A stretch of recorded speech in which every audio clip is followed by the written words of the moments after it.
تو بس اب آپ جا کر دیکھیں وہ ٹھیک ٹھاک مزار بنا پڑا اور وہ ٹھیک ٹھاک کمائی کا ذریعہ ہے، وہاں پر اب مجاور بھی بیٹھا ہوا ہے.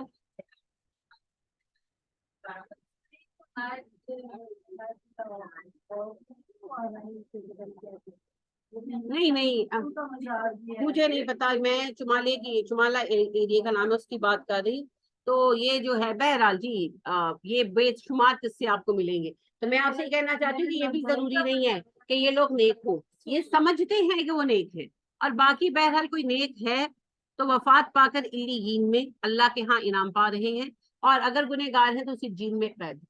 دونوں صورتوں میں وہ ہمارے نفع و نقصان میں کوئی عمل دخل نہیں دے سکتے، کوئی عمل دخل نہیں دے سکتے. یہ سب شرک ہے، اور یہ وہی شرک ہے جس کے خلاف نبی کریم صلی اللہ علیہ وسلم اترے تھے. میں آپ کو پوری سنجیدگی سے کہتی ہوں، اگر آج نبی کریم صلی اللہ علیہ وسلم آ جائے نا تو ان کو کام اسی لیول سے شروع کرنا پڑے گا جس لیول میں انہیں صفا کی پہاڑی پر کھڑے ہو کر کرنا پڑا تھا.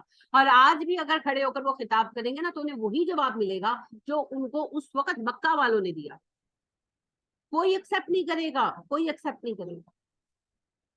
یہ چیزیں تو مجھے اب سمجھ آتی ہیں، اب دل اڑتا ہے، اب مجھے سمجھ آتی ہے کہ علماء کیوں رو پڑتے ہیں بات کرتے ہوئے، کیوں مسلمانوں کے حال پر تڑپتے ہیں، وہ کیا سبب ہے جو ان کو رلاتا اور تڑپاتا ہے. کہاں مسلمان؟ اقبال نے سچ کہا تھا. تم یہ کہتے ہو کہ ہو گئے مسلم نابود، ہم یہ کہتے ہیں کہ تھے بھی کہیں مسلم موجود. کہاں ہے مسلمان؟ کون سے مسلمان؟ کس نام کے مسلمان؟ جگہ جگہ فرقے ہیں. اس وقت بھی یہی حالات تھے جی، یہی حالات تھے، کوئی خاص فرق نہیں تھا. کچھ ہو جاتا ہے جو مزاروں کو جانا ہم سے نماز نہ سیکھی جاتی ہے نہ ہم سے پڑھی جاتی ہے. جی بالکل، کیونکہ نماز میں مشقت ہے نا. انہا لکبیرۃ الا علی الخاشعین، اللہ نے تو پہلے ہی فرما دیا. اور آپ یہ دیکھیں کہ بھارت میں اور پاکستان میں، یعنی پاکستان میں اتنے ہندو نہیں ہے نا، اگر آپ سندھ جائیں تو آپ کا واسطہ پڑے گا. تو بھارت میں آپ اس چیز کو ساتھ ساتھ دیکھیں، ایک ہندو اور ایک مسلمان میں کیا فرق؟ کوئی فرق نہیں ہے. وہ لال دھاگا باندھ رہے ہیں، آپ کالا باندھ رہے ہیں. زیادہ کالا باندھتے ہیں، علامت کالا ہے. ہندو لال دھاگا باندھ رہے ہیں جی، مسلمان کالا دھاگا باندھ رہے ہیں. اور جو ہے وہ بدھ پر چڑھاوا لے کر جا رہے ہیں اور ہم مزار کا چڑھاوا لے کر جا رہے ہیں. اور کیا فرق ہے؟ وہ اپنے بدھ کو کپڑے پہنا رہے ہیں، ہم قبر پہ چادر چڑھا رہے ہیں. ورنہ مجھے بتائیں قبر پر چادروں کا کیا کانسیپٹ ہے؟ یہ بتوں سے ہی لیا ہے نا. وہ بتوں کو کپڑے پہناتے ہیں باقاعدہ. انہوں نے اپنے گھر میں جو بت رکھے تھے ان کی بھی انہوں نے کپڑے بنوائے ہوتے ہیں، جوتے رکھے ہوتے ہیں. کبھی آپ نوٹس کریں، انہوں نے جب اپنے گھر میں بھی مندر بنائے ہوتے ہیں نا تو انہوں نے 7 کھڑاؤں کے جوڑے، اگر جیسے رام سیتا کا ہے 2 بت ہیں تو پھر 2 جوڑے رکھے ہوتے ہیں. ایک بت ہے تو 1 کھڑاؤں کا جوڑا رکھا ہوتا ہے. اور انہوں نے ان کے باقاعدہ اپنی حیثیت کے مطابق کپڑے سٹچ کروائے ہوتے ہیں جو انہوں نے باقاعدہ پہنائے ہوتے ہیں، اور اپنی حیثیت کے مطابق گہنے زیور بھی آرٹیفیشل یا چاندی یا سونے کے. اور جو تو بہت امیر ہیں، اسی لیے تو مندروں کے مورتیوں کی چوریوں کے قصے سنتے ہیں آپ کہ ہیرے جواہرات تک راجوں مہاراجوں نے پہنائے ہوئے ہیں ان کو، کیونکہ وہ ان کو زندہ مانتے ہیں ایک طرح سے. تو ان کے آگے پھر کھانا بھی رکھتے ہیں. تو ہم نے کون سی کمی چھوڑی ہے؟ سب کچھ یہی کچھ کیا ہے، سب کچھ یہی کچھ کیا ہے. تو شرک وہی ہے.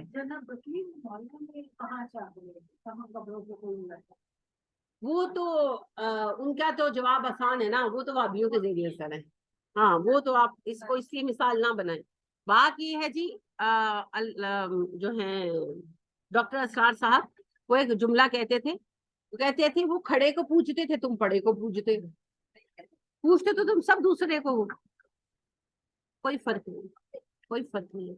تو لہٰذا یاد رکھیں جی، دین میں سمجھوتا نہیں ہوگا.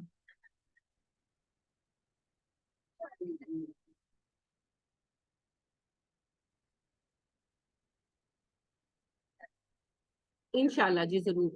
اچھا ابھی جو ہے بات یہ کہ ہاں یہاں موضوع کیا ہے؟ یہاں موضوع ہے کمپرومائز نہیں ہو سکتا. اب آج کل کہتے ہیں نا تسی خاندانی فساد بات کر. مجھے خود یہ ٹائٹل ملا ہوا ہے کہ تمہاری وجہ سے خاندان میں فساد پڑ گیا، 4 لوگ ایک جگہ پر اکٹھے نہیں ہوتے. ٹھیک ہے تم نے نہیں کرنا مت کرو، دوسروں کو کیوں کہتی ہو؟ دوسروں سے بحث کیوں کرتی ہو؟ بحث کرنے کی کیا ضرورت ہے؟ جو جس نے کرنا ہے کرنے دو. یہ بہت زیادہ پریشر رہا ہے. اب تو خیر یہ بھی کہنا چھوڑ دیں کہ اب انہوں نے مجھے منہ لگانا چھوڑ دیا ہے، لیکن پہلے جو ہے مجھ پر بہت زیادہ یہ پریشر تھا کہ تم نے جو کرنا ہے کرو، تم دوسروں کے پیچھے کیوں پڑتی ہو؟ اس لیے کہ یہی لا ہے. نبی کریم صلی اللہ علیہ وسلم پر سورہ کافرون ایویں نہیں آئی تھی. سورہ کافرون کا باقاعدہ بیک گراؤنڈ ہے. آپ صلی اللہ علیہ وسلم کا نے جب اعلانیہ تبلیغ شروع کی، پہلے 2.5 سال تو اب چپ چاپ کہتے رہے لوگوں کو، اس وقت تو انہوں نے ٹھٹھا ٹھٹھا اڑایا، اپنے بچوں کو 2-4 تھپڑ مار دیے، اس طرح کی حرکتیں، سیریس نہیں لیا کہ لڑکے ہیں خود ہی سیدھے ہو جائیں گے، کوئی سیریس ایکشن نہیں تھا۔ جب تیسرے سال میں نبی اکرم صلی اللہ علیہ وسلم نے صفا پر چڑھ کر اناؤنس کیا ہے، ان کے طوطے تب اڑے۔ جب اگلا سال آ گیا اور حج کا موسم آ گیا، اب ان کو پریشانی ہوئی، یہ کہنے لگے اب حج آ رہا ہے، اب کیا کریں گے؟ پھر یہ ولید بن مغیرہ کے پاس جمع ہوئے، ولید بن مغیرہ کو کہنے لگے اب کیا کریں، حاجیوں کو کیا جواب دیں گے؟ ہمارا اپنا ایک بچہ اٹھ کر کہہ رہا ہے جس کے بارے میں سب کو پتا ہے کہ وہ ہمیں میں سے ہے اور ہمارے سب سے بہترین گھرانے میں سے ہے اور سب سے بہترین بندہ ہم اس کو کہتے اور پیش کرتے آئے ہیں، صادق و امین کہتے ہیں بے شک، اور جن کی بہترین بندہ پیش کرتے آئے ہیں نا، سب قبیلوں کو پتا تھا۔ جب آپ صلی اللہ علیہ وسلم نے حجر اسود لگایا ہے تو کیا خالی قریش تھے؟ سارے قبیلوں کے سردار موجود تھے نا، اور زیادہ اہم بڑے بڑے لوگ بھی موجود تھے، تو سب کو ہی پتا تھا کہ نبی اکرم صلی اللہ علیہ وسلم کا کیا سٹیٹس ہے۔ جب آپ انٹر ہوئے تو سب نے کہا نا یہ تو صدیق ہے، ہم تو ان سے راضی ہیں، نحن رضینا ہم تو اس سے راضی ہیں، ہوا صدیق ہوا صادق، یہ جو ہے صادق ہے، بس صادق ہی کہا، تو ہم تو ان کے آنے سے راضی ہیں کیونکہ یہ بہترین بندہ ہے۔ اور آپ صلی اللہ علیہ وسلم کا اسٹیٹس سب کو پتا تھا کہ عبد المطلب کے پوتے ہیں اور ابو طالب کے بھتیجے ہیں، اور آپ کو پتا ہے قریش میں بنی ہاشم کا مقام بنو امیہ سے ہمیشہ بہتر رہا، یہی تو جھگڑا تھا، یہی تو ابو جہل کو تکلیف تھی کہ ہر معاملے میں تم پہلے ہی بہتر رہے ہو، اتنی کوشش کر کے بھی ہم تمہارے برابر نہیں آ سکے، اب تمہیں نبی نہیں مان لے، یہی تو مسئلہ تھا، اور کیا مسئلہ تھا ابو جہل کو۔ تو اب بنو ہاشم کے بہترین گھرانے کے بہترین چشم و چراغ کو کس طرح جھٹلائیں، کیا کریں؟ تو ولید بن مغیرہ کے پاس آئے۔ پھر آپ کو پتا ہے جو ساری ڈسکشن ہوئی جو سورہ قلم میں آپ نے پڑھی بھی ہے کہ بھئی اس کو جھوٹا کہیں کیا کہیں، پھر اس بات پر آ کر ڈیسائیڈ ہوا کہ جادوگر کہنا بہتر ہے، کچھ بھرم رہ جائے گا، مگر اس سے مسئلہ حل تو نہیں ہوا، اب یہ بات اور قبیلوں میں بھی چلی گئی، تو 1-2 سال میں یہ مشقت میں آ گئے، یعنی کہ تبلیغ کا بیسیکلی 5واں سال تھا، اعلانیہ تبلیغ کا 2سرا سال تھا، جب یہ آپ کے پاس یہ پرپوزل لے کر آئے۔ حج پھر قریب تھا اور ان کو مسئلہ یہ تھا کہ بھئی حج تو قریب ہے، اب ہم لوگوں کو کیا جواب دیں، اور لوگوں میں انتشار بھی پھیل رہا، دوسرے قبیلے والے بھی تانے دے رہے تھے، علامے دے رہے تھے، جیسے میں آپ کے بچے کو دین کی طرف قائل کر لوں اور وہ موحد ہو جائے اور آپ خدا نہ خواستہ نہ ہو، تو پھر آپ میرے ہی گھر والوں کو علامہ دیں گے نا کہ تمہاری بیٹی کی وجہ سے میرے گھر میں فساد پڑ گئے، تو وہ یہ مسئلہ آپ دوسرے قبیلے والے بھی کہ بھئی تمہاری وجہ سے ہمارے بچے خراب ہو رہے ہیں، بے دین ہو رہے ہیں، تو ان پر بڑا پریشر بلٹ ہوا تھا،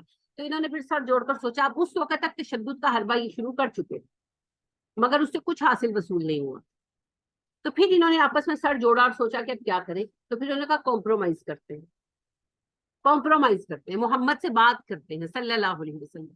اب یاد رکھیں یہ وہ ٹائم تھا مسلمانوں کا جینا محال تھا، یاد رکھیے گا ہجرت حبشہ 5 ہجری نبوی میں ہوئی ہے، کہ مسلمانوں کا جینا محال تھا، جی نہیں سکتے تھے، مسلمان ہونا بہت بڑا جرم، اتنا تشدد کرتے تھے۔ آپ کو پتا ہے کہ عبداللہ بن عمر بن العاص کیوں مسلمان ہوئے تھے؟ عبداللہ بن عمر بن العاص نے ان کے غلام مسلمان ہو گئے تھے، تو وہ دیکھتے تھے اپنے ابا اور دادا کو ٹارچر کرتے ہوئے، عاص بن وائل کو اور اپنے والد کو، تو پھر وہ انہوں نے پوچھا تم تو اتنے اچھے تھے تو تم کیوں میرے دادا کی بات نہیں مان لیتے، کیوں تنگ کرتے؟ تو وہ ان کے غلام پھر ان کو وہ بتاتے تھے، تو ان سے سیکھ کر ان کا ذہن بنا، اور پھر انہوں نے اندر اندر اسلام قبول کیا، چھپایا، پھر جب آپ نے ہجرت کی یہ بھاگ گئے، یہ مدینہ چلے گئے بھاگ۔ خیر میں آپ کو بتانا ہی چاہتی ہوں کہ یہ وہ وقت ہے کہ مسلمانوں پر شدید تشدد تھا، اتنا تشدد تھا کہ تاریخ میں، عربوں کی تاریخ میں پہلی بار عرب اپنا علاقہ چھوڑ کر کہیں گئے، پہلی بار، ورنہ عرب اپنا علاقہ اپنی قوم چھوڑ کر جانے والے لوگ نہیں تھے، قبائلی لوگ، اتنا تشدد تھا ان کے اوپر۔ تو ان حالات میں وہ کیا پرپوزل لے کر آئے، کین یو امیجن؟ وہ پرپوزل لے کر آئے کہ محمد صلی اللہ علیہ وسلم لیٹس میک اے پیکٹ، نہ تم ہمیں کچھ کہو نہ ہم تمہیں کچھ کہیں، تم اپنی راہ پر چلو ہم اپنی راہ پر چلتے ہیں، لیکن تم ہمارے دین کی برائی نہیں کرو گے، ان ادر ورڈز تبلیغ نہیں کرو۔ جب مجھے کوئی یہ کہتا ہے کہ تو دوجے نے کچھ نہ کہے، تو اس کا کیا مطلب ہے؟ کہ وہ میرے سامنے شرک کر رہا ہے، وہ قبر پہ کھڑا ہو کے یا داتا گنج بخش مدد پکار رہا ہے، یا وہ جائے نماز پر بیٹھ کر، یا شیخ عبد القادر جیلانی شیئن للہ، یا شیخ عبد القادر جیلانی شیئن للہ کی تسبیح گھما رہا ہے، اور میں ٹھنڈے دل سے اس کو بیٹھ کر دیکھ رہی ہوں، وہ شرک کر رہا ہے، میں کیوں نہیں؟ میں بھی تو ایمان کے سب سے کمتر لیول پہ کھڑی ہوں نا، میں دل میں برا جان رہی ہوں تو، لیکن منہ سے کچھ نہیں کہہ رہی، تو میں ایمان کے سب سے کمزور درجے پہ کھڑی ہوں، اور اگر دل میں بھی برا نہیں جان رہی تو انہیں میں سے ہوں، لہٰذا میرا فرض تو ہے میں روکوں، میں تو روکوں گی۔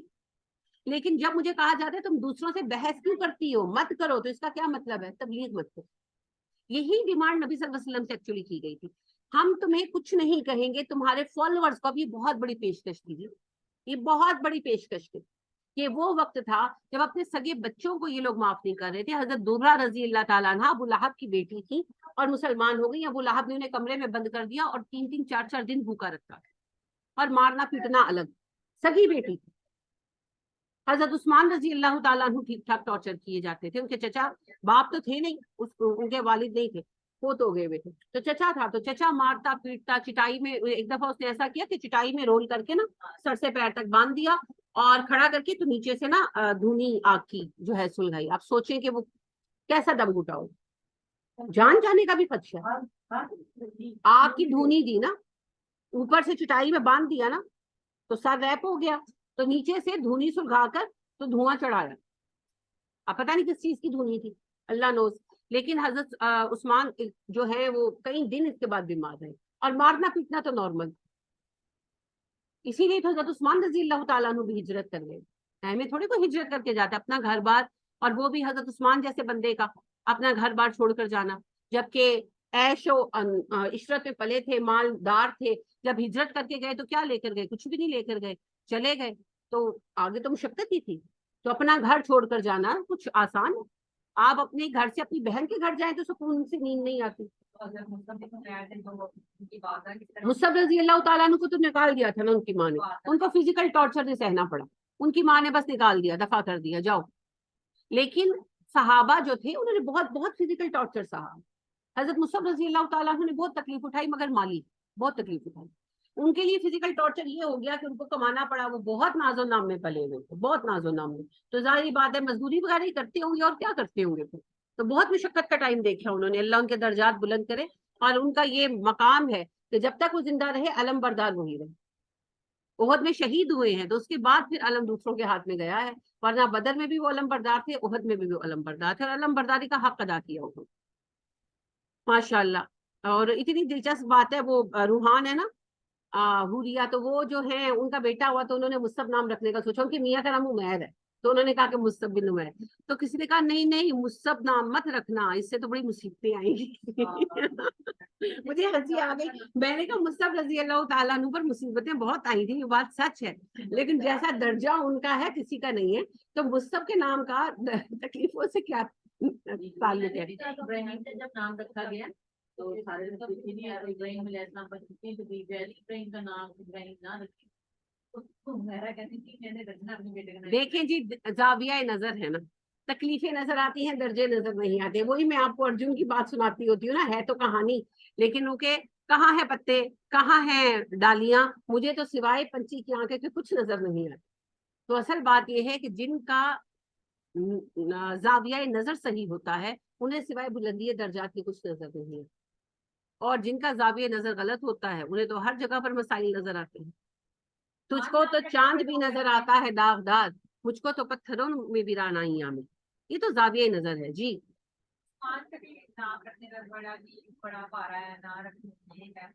ہاں پارا تو ہے کیونکہ عثمان کا مطلب ہے اژدہا تو اژدہا بھاری تو ہوتا ہے لا الہ الا اللہ، نہیں جی عثمان اچھا نام ہے، عرب طاقت کے اعتبار سے جانوروں پر نام رکھتے تھے، جیسے آپ بھی رکھ لیتے شیر سنگھ وغیرہ ہمارے لوکل اس میں، تو کوئی حرج نہیں، تو عثمان جو نام ہے اس کا لفظی مطلب ہے اژدہا، لیکن یہ نبی صلی اللہ علیہ وسلم نے بہت سو کا رکھا بھی ہے اور رکھوایا بھی ہے، تو کوئی مسئلہ نہیں، ضرور رکھیں۔